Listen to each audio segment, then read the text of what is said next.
Here's a number for you. 10 to the power of 100 years. That is not a typo, and it is not a metaphor. That is roughly how long you would have to wait for the last black hole to evaporate into nothing. A 1 followed by 100 zeros. Write it out and you would fill pages. And at the end of that unimaginable stretch, the universe does something strange. It stops, not with a bang, with a whisper, with a slow, cold, patient fading into a darkness that never lifts again. Now sit with this.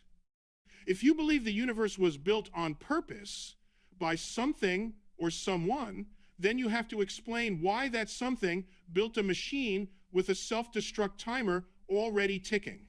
Every star you have ever seen is burning through its fuel right now. Every galaxy is drifting away from every other galaxy faster and faster. The whole thing is winding down like a clock nobody is allowed to rewind. And here is the part that gets under my skin. It was winding down before there was anyone here to notice. The timer started long before the first eye opened to read it. Why would you design a cathedral and set it on fire the moment you finished building it?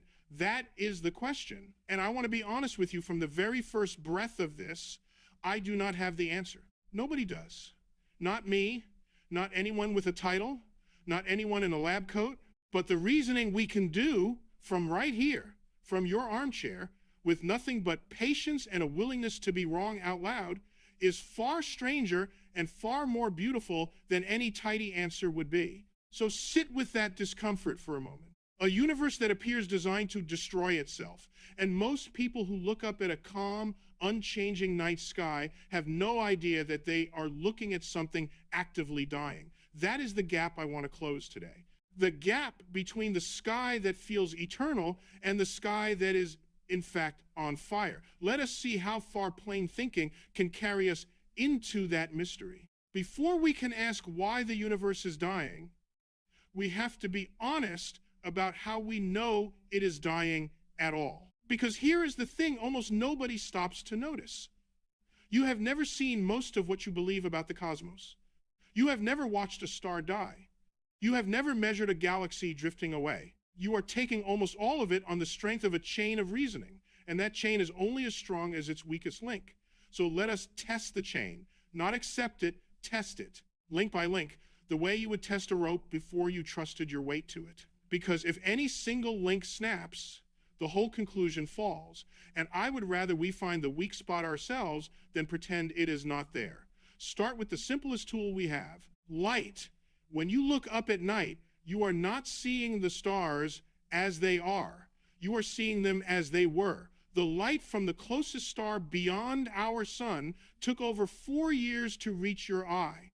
So you are seeing that star as it looked 4 years ago. Whatever it is doing tonight, right now, you will not find out for another 4 years.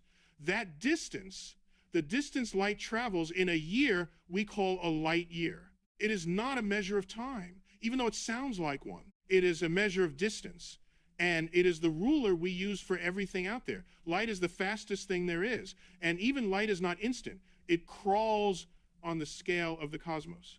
That crawl is the whole reason the past is visible at all. Let me make that crawl concrete, because the number hides inside it a whole way of seeing. Light travels about 186,000 miles every second. In 1 second, it could circle the Earth more than 7 times. That is dizzyingly fast by any human standard. And yet it takes that same light 8 minutes to reach us from our own sun, which sits right next door. 8 whole minutes. Which means if the sun blinked out this instant, you would keep feeling its warmth, keep seeing its glow for 8 more minutes before the darkness arrived. You would be living in a comforting lie for 8 minutes, and you would have no way to know. Now, stretch that same idea out to the stars, where the delay is not minutes, but years, and then centuries, and then eons. Now, push that idea. Some of the galaxies you can photograph are millions of light years away. A few are billions, which means the light hitting the telescope tonight left those galaxies before the Earth even existed. You are looking at ancient history. The night sky is not a snapshot. It is a layered painting where every layer was finished at a different moment in the past.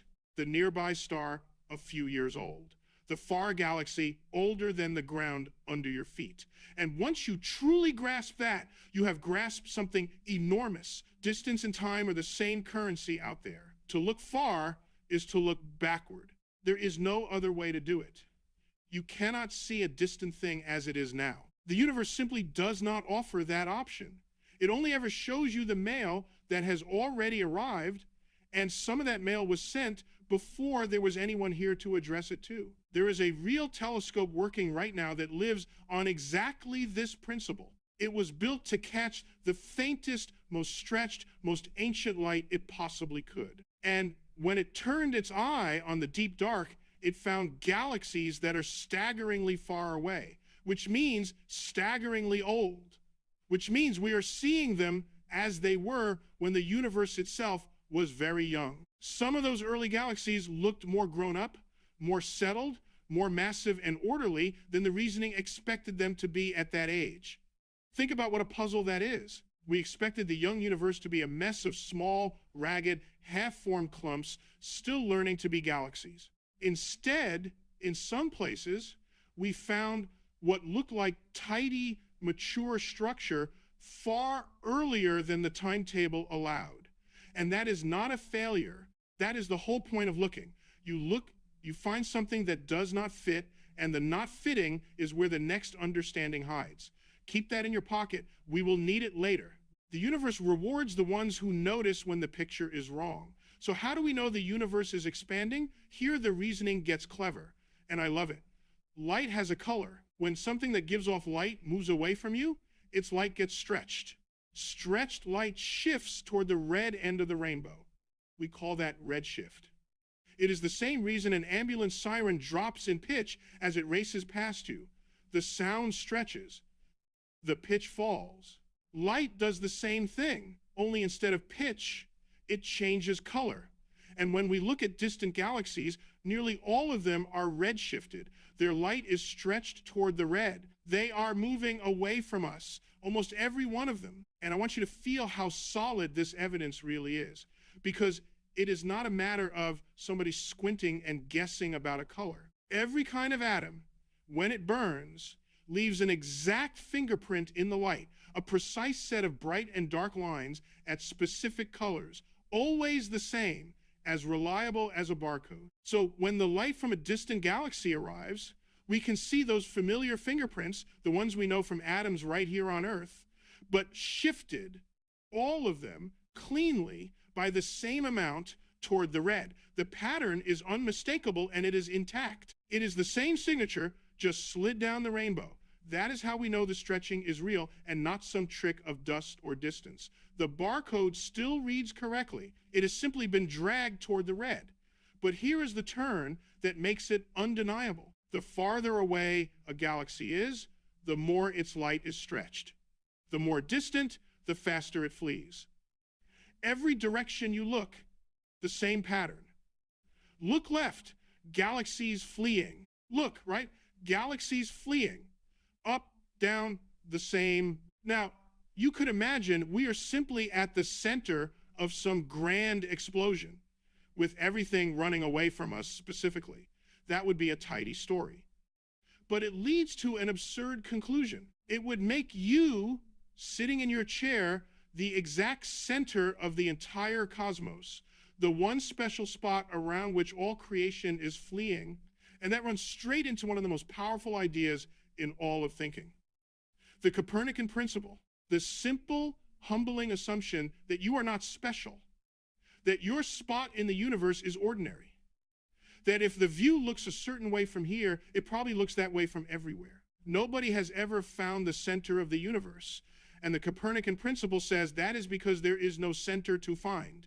Apply that principle, and the expansion becomes something far stranger and far more honest. Space itself is stretching. Everything is moving away from everything. Not into a center, not out of a center. The whole fabric is growing. Picture dots drawn on a balloon as you blow it up. Every dot moves away from every other dot. No dot is the center.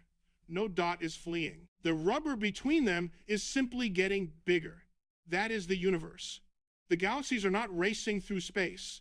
Space is swelling underneath them, carrying them apart. And here is a detail worth pausing on, because it is where the balloon really earns its keep. A dot far across the balloon moves away faster than a dot nearby, not because it is special, but because there is simply more rubber stretching between you and it, more space to grow.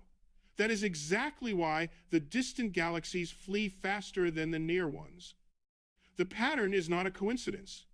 It is what stretching space has to look like from any spot inside it.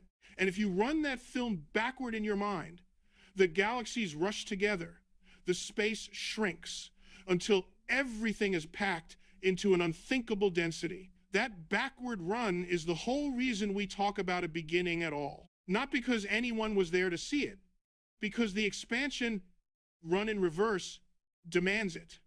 There is a wall to this knowing, and I want you to see the wall clearly. Look far enough back, and you hit a moment when the universe was so hot and so dense that light could not travel freely. The whole cosmos was a glowing fog, so thick that light could not cross it without being scattered. You cannot see through fog. So there is a curtain of the oldest light in existence, light that has been traveling toward us since the moment the universe first cooled enough to clear. We call it the cosmic microwave background.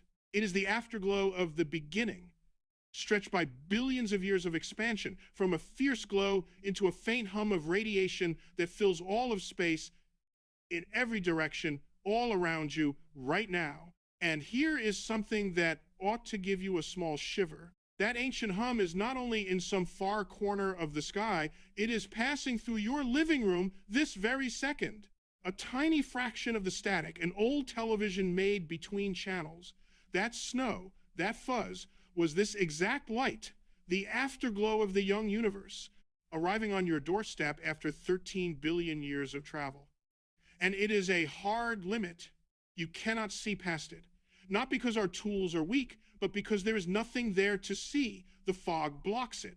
Behind that curtain, seeing simply is not possible, no matter how good the telescope. That is what honest knowledge looks like. Not a wall of certainty, but a boundary we can point to and say, here, right here is where seeing stops. And notice what we did to get there. No authority, no one telling you to believe, just light, color, a refusal to think you are special, and the courage to follow the reasoning even when it leads somewhere uncomfortable. Every step was one you could check yourself. The color of the light, the pattern of the fleeing, the absurdity of being the center. That is the only kind of authority worth trusting, the kind that shows it's working and dares you to find the flaw. If you can find one, you win. That is how this whole thing is supposed to work. There is no priesthood here, no secret knowledge, no locked door. There is only the reasoning, out in the open, waiting for anyone patient enough to walk it. So we know the universe had a beginning, and we know it is expanding, and we know the expansion is getting faster, not slower. From those three facts, everything that follows about its death is going to unspool. Keep the chain in mind. We built it link by link, and every link held. Now let us follow it toward the fire. Let me offer you a thought experiment, and I want you to run it in your head as we go. Imagine a single star, any star. Our own sun will do. It has been burning for about 4.5 billion years, and it has fuel to burn for roughly 5 billion more. Now, here is the question that will unlock everything. Where does that fire come from, and what happens when it runs out? A star is a fight. That is the whole secret. Gravity is constantly trying to crush the star inward to collapse all that gas into a single point.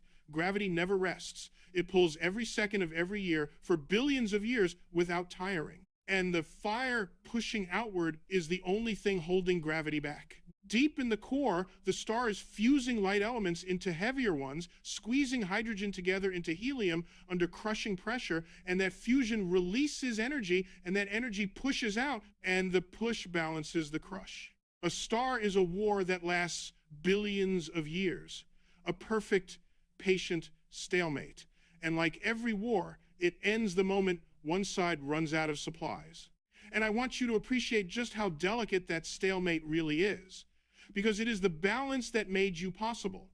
If the fire pushed even a little too hard, the star would blow itself apart in an instant. If gravity crushed even a little too hard, the star would collapse before it ever finished cooking anything. Instead, for billions of years, the two forces hold each other in a near perfect draw, and in that long, patient draw, the real work gets done. Slowly, quietly, atom by atom, the star builds heavier things out of lighter ones.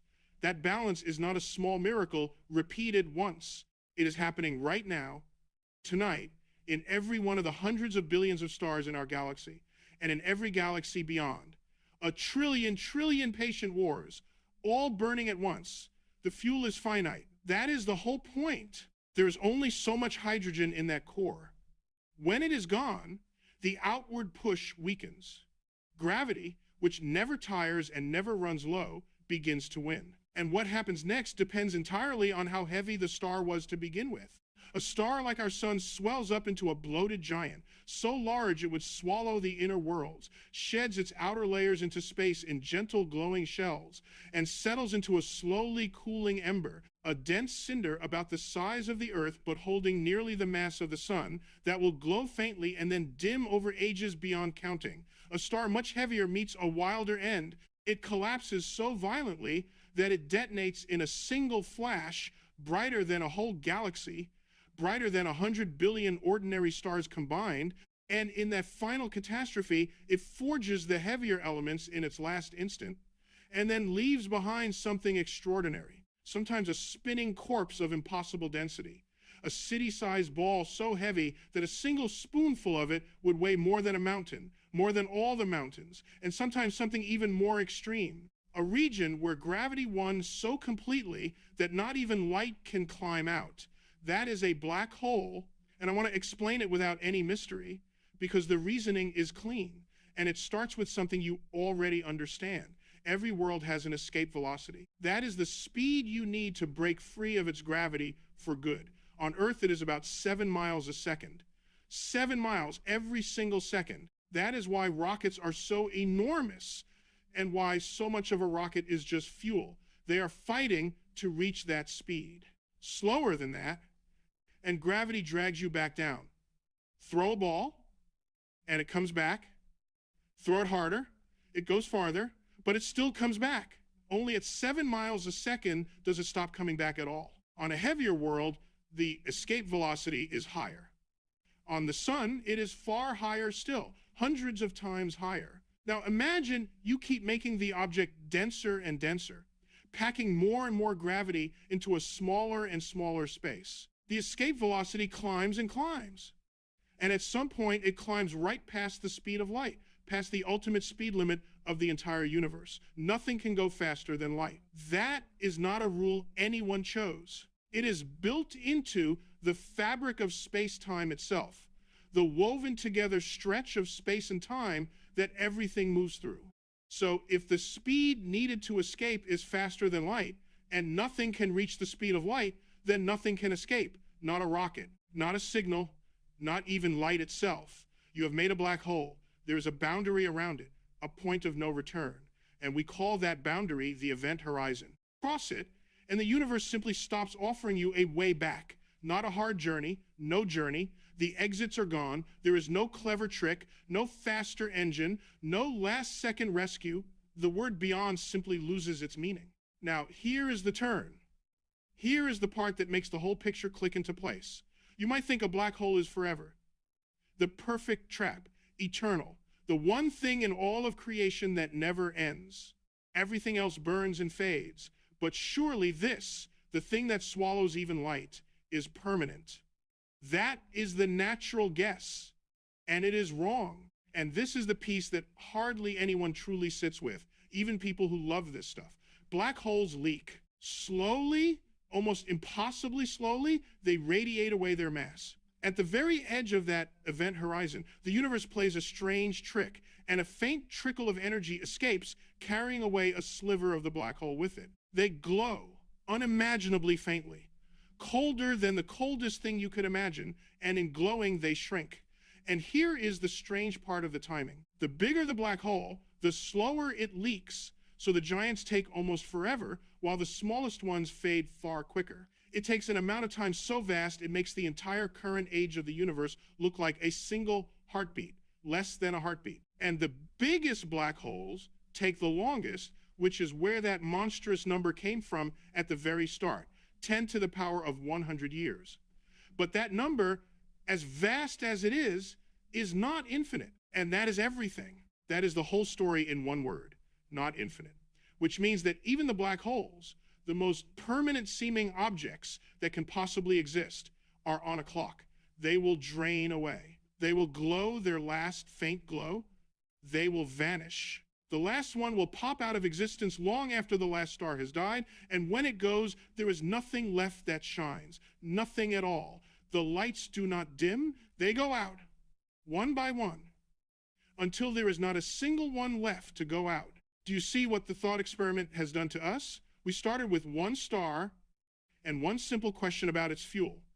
Where does the fire come from, and what happens when it runs out? And by following the reasoning honestly, link by link, refusing to skip a step, we arrived at something staggering. Nothing lasts. Not the stars, which burn their fuel and die on a schedule, not the exotic corpses they leave behind, the dense cinders and the spinning city-sized wrecks, not even the black holes, the traps from which nothing escapes. Every source of light and heat and structure in the entire cosmos is temporary. Every last one. The universe is not a stable, eternal stage on which things happen. The stage itself is burning down while the play is still going on, and nobody built a second stage to move to when this one is gone. And it is not slowing down its decline. It is speeding up. The expansion is accelerating, driven by something we can barely name, pulling every galaxy farther from every other faster with every passing age.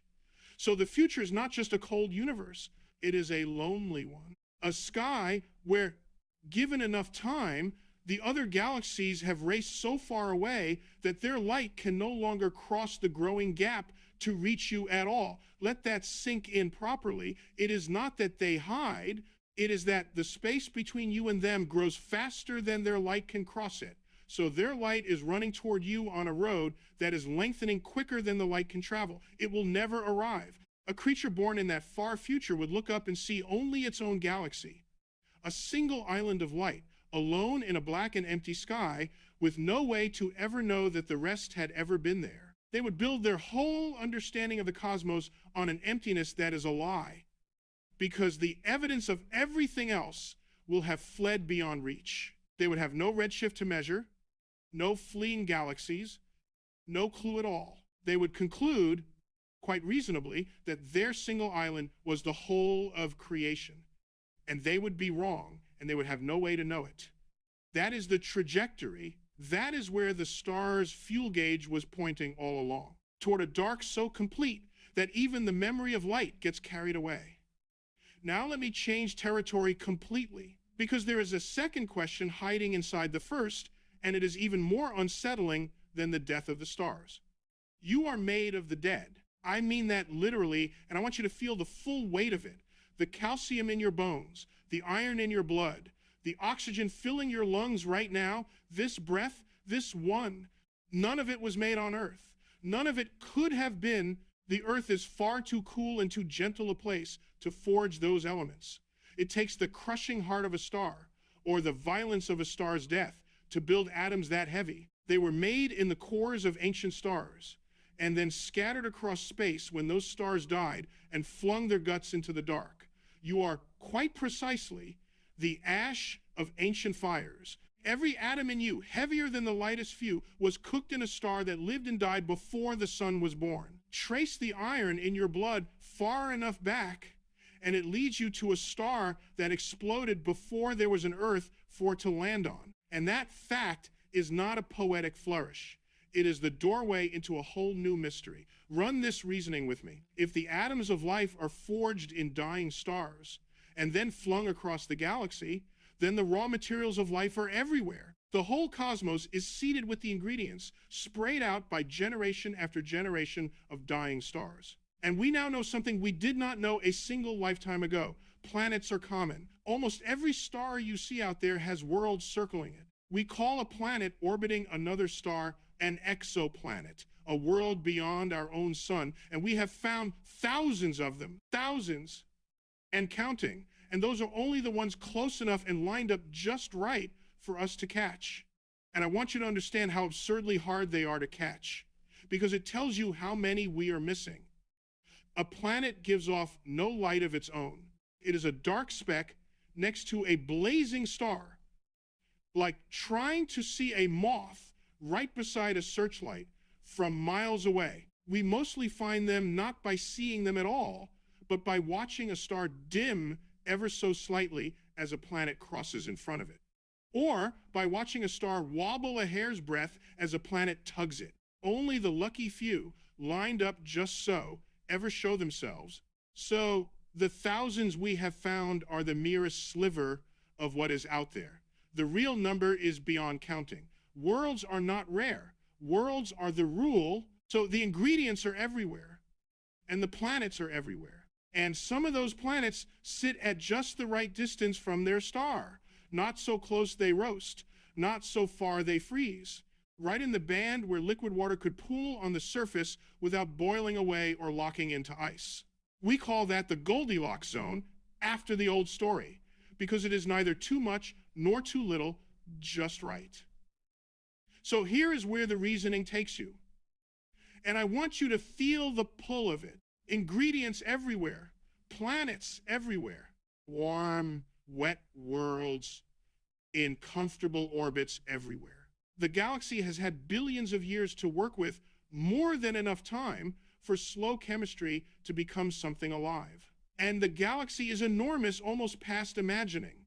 Hundreds of billions of stars in our galaxy alone, and hundreds of billions of galaxies beyond it. Let me try to make those numbers touch the ground, because thrown around loosely, they are just noise. If you tried to count the stars in just our own galaxy out loud, one every second, never sleeping, never stopping, it would take you longer than the entire current age of the universe to finish, and that is one galaxy out of hundreds of billions. When you multiply those numbers together, when you really let the sheer scale of it land in your chest, you arrive at an inescapable expectation. Life should be common. The universe should be crowded. The odds seem overwhelming. It seems almost impossible for the cosmos to have run this experiment so many billions upon billions of times and gotten life exactly once. There is even a framework for tallying it up. The Drake equation, and I want to be clear about what it is, because people misunderstand it. It is not a magic formula that spits out a final answer. It is something better than that.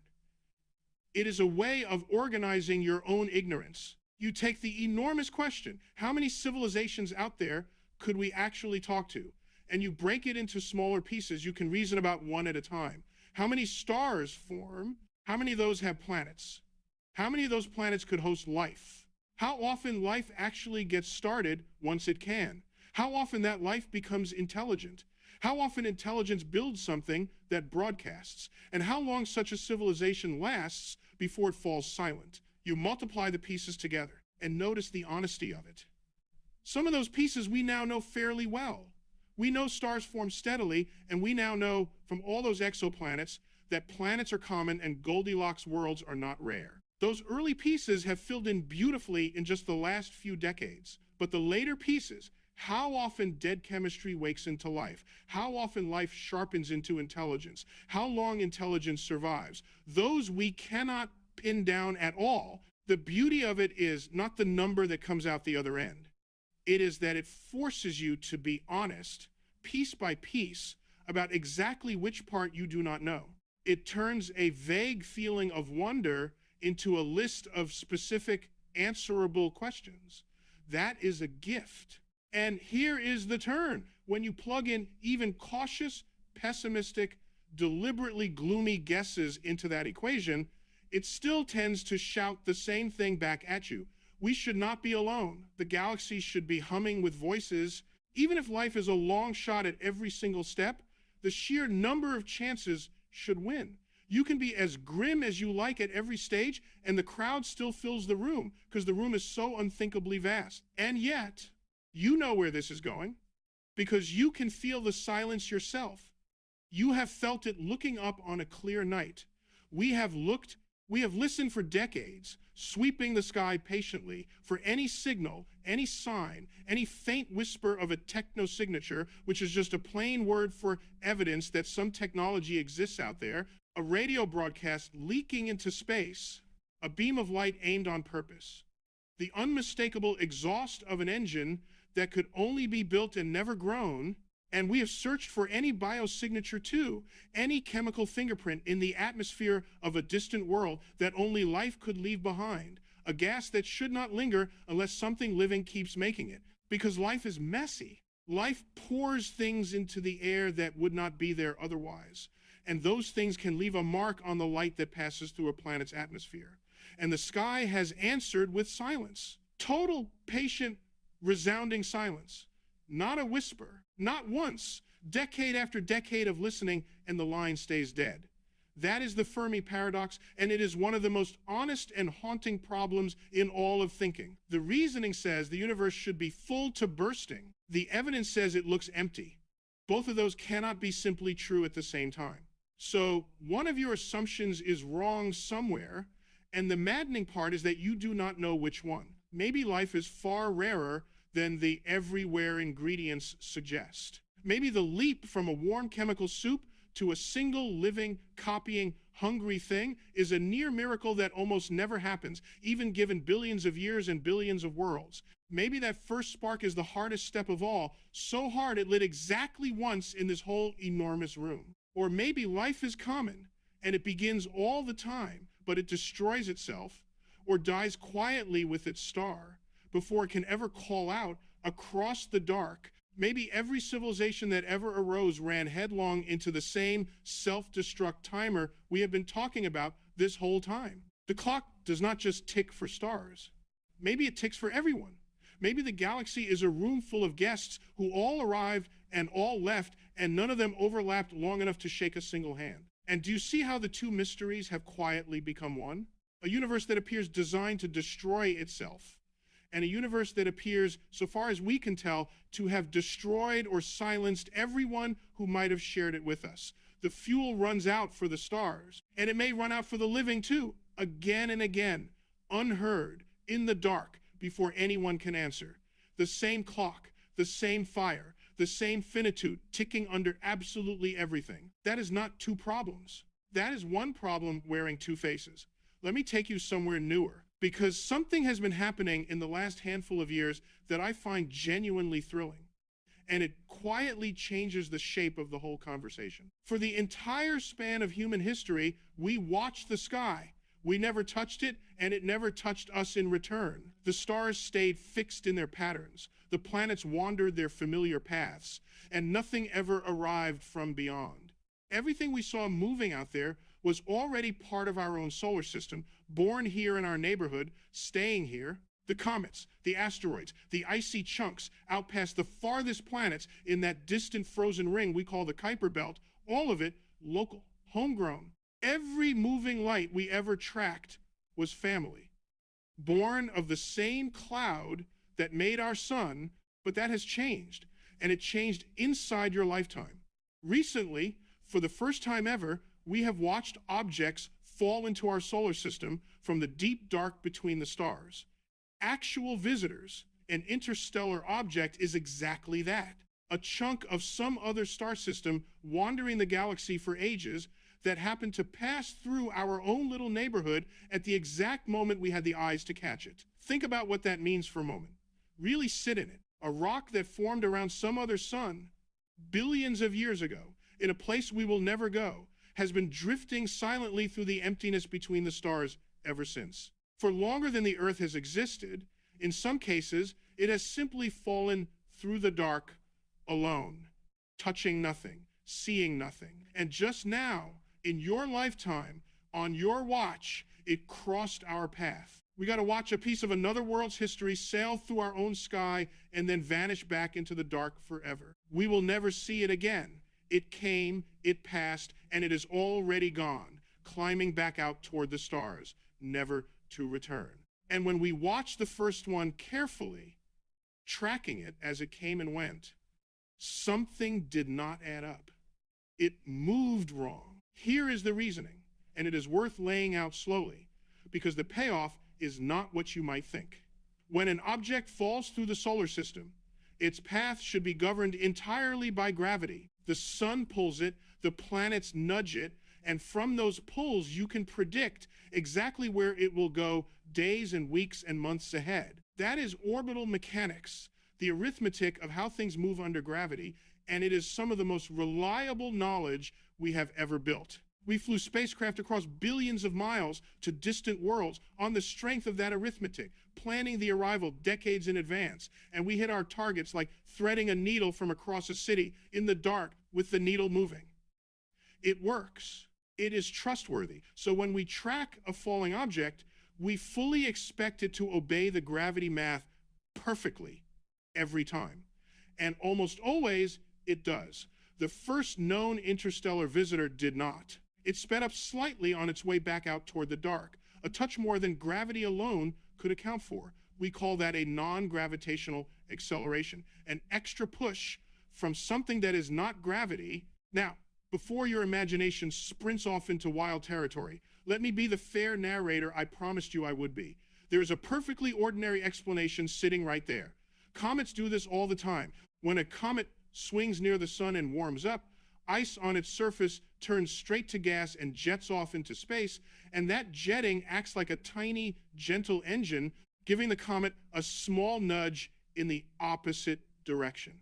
That is almost certainly what happened here. Occam's razor, the old and sturdy principle that you should reach for the simplest explanation that fits before you reach for the wild one, points firmly at natural venting, a dirty snowball, quietly steaming as it passed the sun. That is the reasonable bet, and honestly, that is where I would put my own money, without hesitation. When you hear hoofbeats, you think horses, not zebras, and certainly not unicorns. But here is the turn, and it is a turn about how we think, not about anyone waving from a passing ship.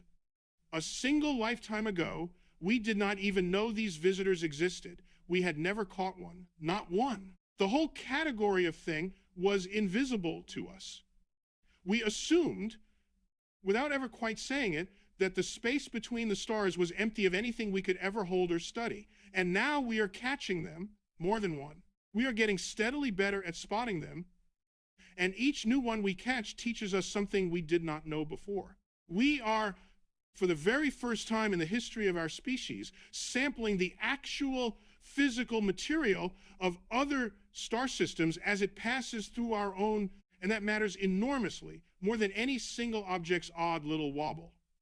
Because it means the boundary of what we can know just moved. It expanded outward, something that was permanently, hopelessly out of reach. The real physical stuff of another star is now occasionally falling right past our front door where we can point our instruments at it and study it.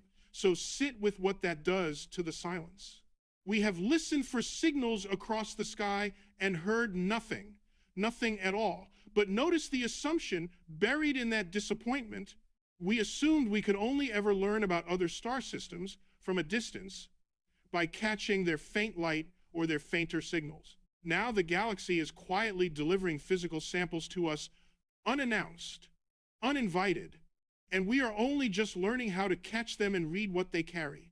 Every one of those interstellar objects is a message of a kind, not a message anyone sent on purpose. A message the universe itself is carrying, a fragment of a distant and unreachable place, and we have only just learned how to open the envelope and begin to read it. So the question is no longer only, can we hear them out there? It has become something wider and more interesting. What else falls quietly into our sky that we simply have not learned to notice yet? How many messages have already passed by unopened before we grew the eyes to see them? And that reframes the whole death of the universe in a way I find quietly, stubbornly hopeful. Because the story we have been telling has been a story about limits, one after another. The fuel runs out, the light fades.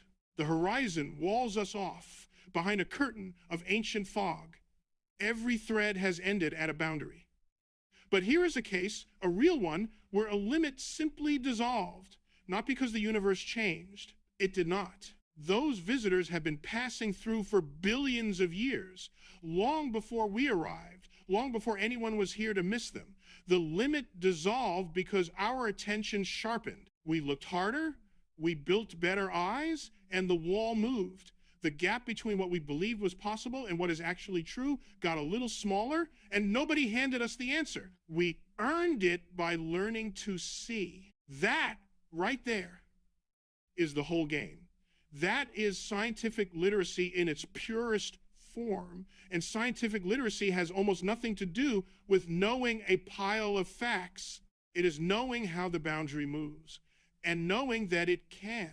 It is understanding that the edge of the known is not a wall someone built. It is just the current reach of our attention, and attention can be trained to reach farther. So let me pull the three threads together now, because they have been quietly braiding themselves into a single rope this entire time, and I badly want you to see the shape of it before we finish. The first thread was the dying stars. The fuel runs out. Everything that shines is temporary, right down to the black holes, the perfect traps that turn out to leak. And the whole cosmos is winding steadily toward a cold and lonely and permanent dark. The second thread was the silence.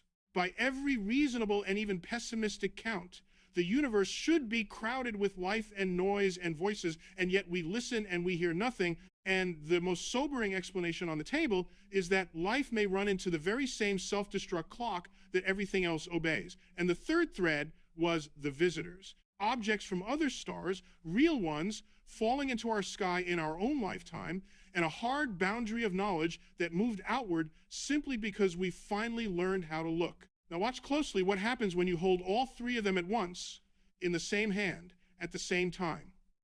Each one, taken on its own, sounds like a story about ending, fuel running out, voices going silent, doors closing behind you. But look again at what they actually share underneath, and it is not death at all, it is time. Every single one of these mysteries is really, at bottom, a story about time being finite. The stars have finite fuel, so they have finite lives, measured out in advance from the moment they light. A civilization may have only a finite window before its star dies beneath it or it destroys itself from within. And even that interstellar visitor, drifting alone for billions of patient years, is finite too. It came from somewhere real. It is going somewhere, and it will not last forever either. It will erode. It will fall into some star. It will end. Nothing out there is exempt. Nothing does not end. Reach for the one permanent thing in the whole cosmos, and it crumbles in your hand the moment you look closely. And here is where the reasoning turns hard, and where I want you to feel the whole thing invert in your hands like a coin flipping over. We started this by asking why on earth anyone would build a universe designed to destroy itself. But that question smuggled in an assumption without asking permission, and now, finally, we can see it clearly and drag it into the light. It assumed that permanence is the good thing. It assumed that a universe worth having would be one that lasts forever, unchanging, eternal, safe. Look hard at that assumption. Really stare at it. A universe that never changed would be a universe where nothing could ever happen. No stars could form, because forming is a change. No elements could be forged, because forging is a change, a violent one. No planets could gather. No chemistry could stir. No warm, wet worlds. No you. An eternal, stable, perfectly unchanging cosmos would be perfectly, permanently, absolutely dead. A still photograph that never became a story. A frozen frame with no next frame, forever. Do you feel it turning? The very thing that troubled us at the start, the winding down, the burning of fuel, the running out, the ticking clock, is the exact same process that made everything worth having in the first place. The stars can only forge the atoms of your body by dying. There is no other way to build them. The elements can only reach a place like Earth by being flung out in a death. You exist physically, atom by atom, precisely because the universe is not permanent. The self-destruct timer and the creation engine are not two different machines sitting side by side. They are the same machine seen from two different sides. To burn fuel is to make light. To make light is to make warmth. To make warmth over billions of years is to make eventually a warm, wet world sitting in a Goldilocks zone where the ash of long dead stars can gather and cool and stir and somehow wake up and start asking why any of it is here at all. The dying and the making are one motion. You cannot have the second without the first. There is no version of the story where the cathedral is built but never burns, because the burning is what forged the stone. So the paradox dissolves, and it dissolves into something more beautiful than any answer I could have promised you back at the beginning. A universe that lasts forever is a universe where nothing can ever happen. A universe that dies is a universe that gets to live first. The dying is the price of the living, and it is not a cruel price. It is the only possible price. They cannot be separated, not even in principle. And every single thread we followed, the stars burning down, the sky falling silent, the visitors sailing through, was pointing at that same quiet truth the whole time. Time is finite, and finitude is not the enemy of meaning. Finitude is the source of it. A thing that lasts forever cannot be precious because it cannot be lost. Precious and permanent are opposites when you look at them closely. The only things that can matter are the things that can end. Even the silence takes on a different color once you see it this way.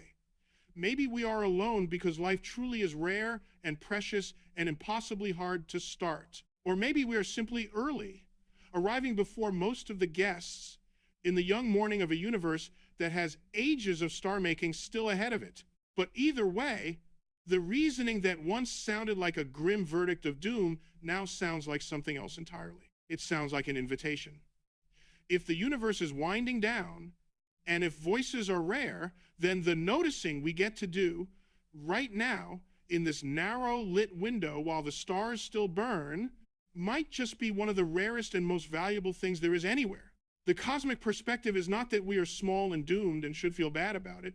The cosmic perspective is that we are against absolutely staggering odds, awake for a little while, in the light before the dark comes, and we get to look.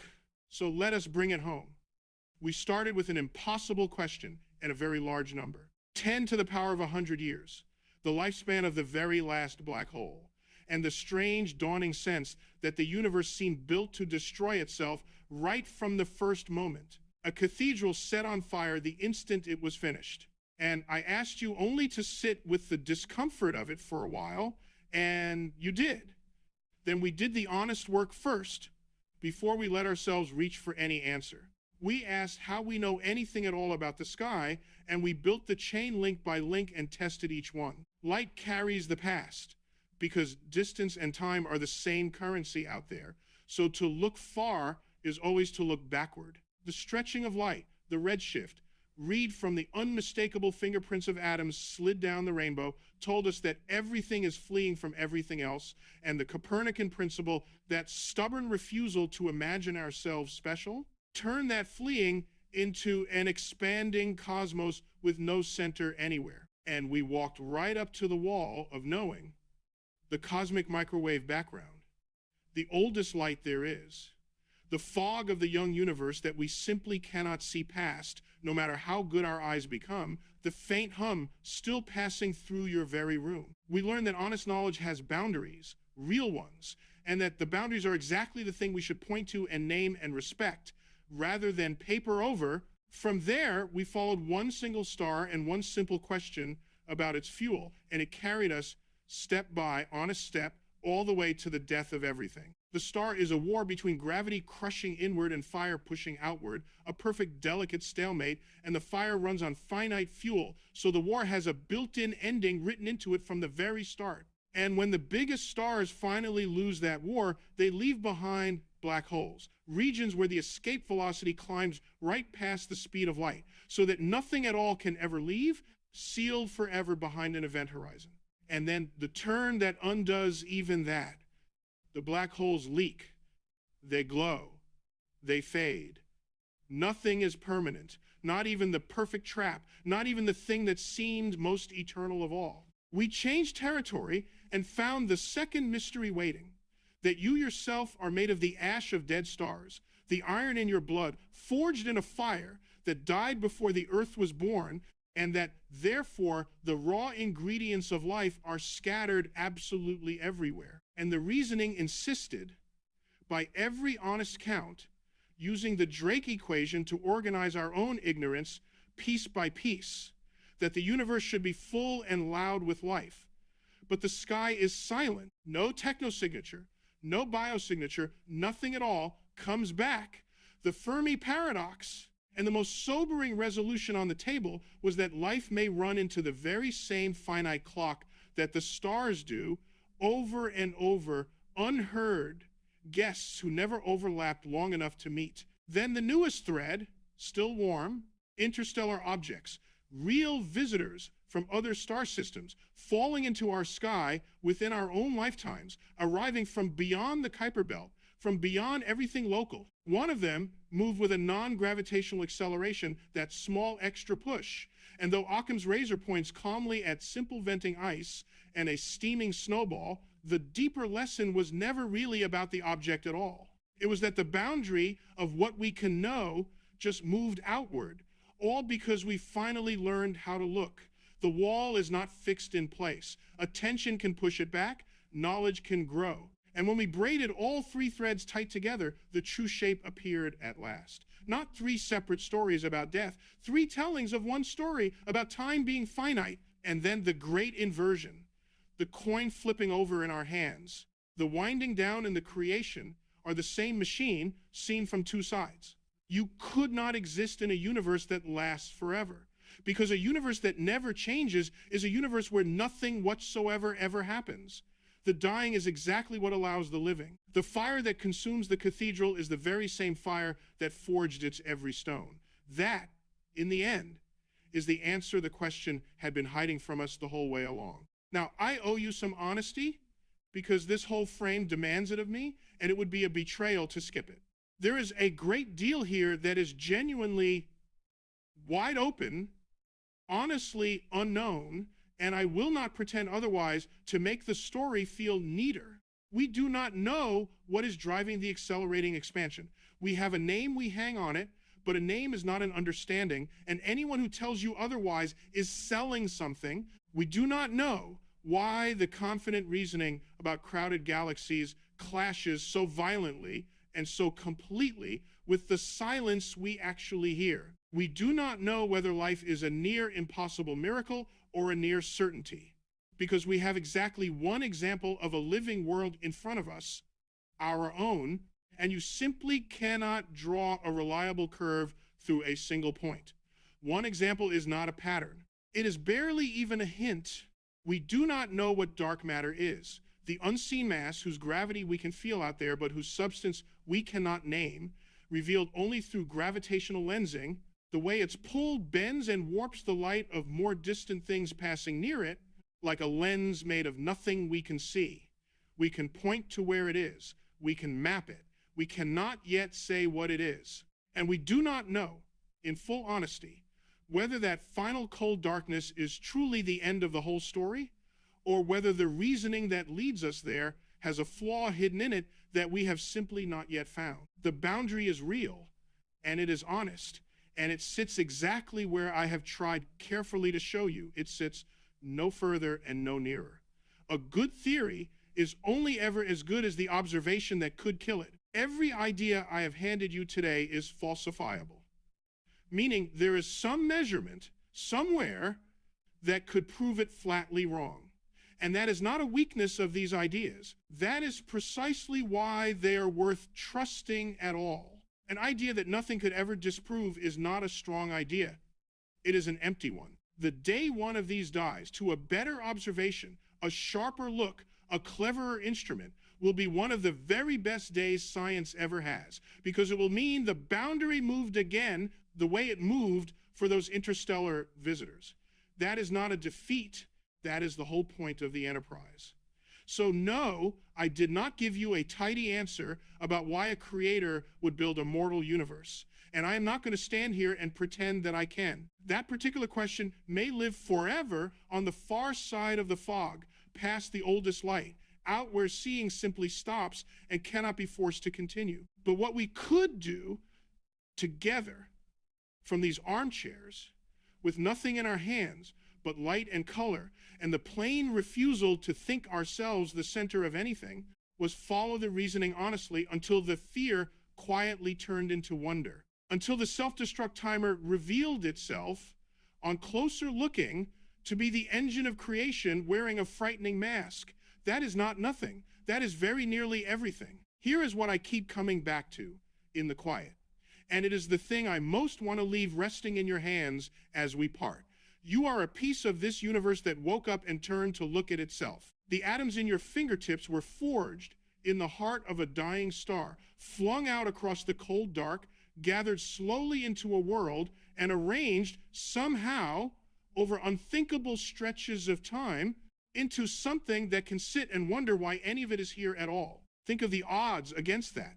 Think of everything that had to burn and die and scatter and gather again, just so that one arrangement of ancient ash could open its eyes and ask a question. For a narrow, finite, genuinely precious stretch of time, the light is still on, and you are awake inside it, and you get to ask the question. That is the gift the finitude gives us, not despite the ending, because of it, only because of it. If sitting with these ideas gave you even a little of the delight they give me, I would be quietly grateful if you would subscribe and stay a while so we can keep following the reasoning together wherever it happens to lead, right up to the boundary and then back again. There is no rush in it, and there is nothing to buy, and there is no catch hiding anywhere, just more sky to look at and more chains to build, link by honest link, one at a time. Thank you for giving me your time today. Of all the finite things in this whole winding down universe,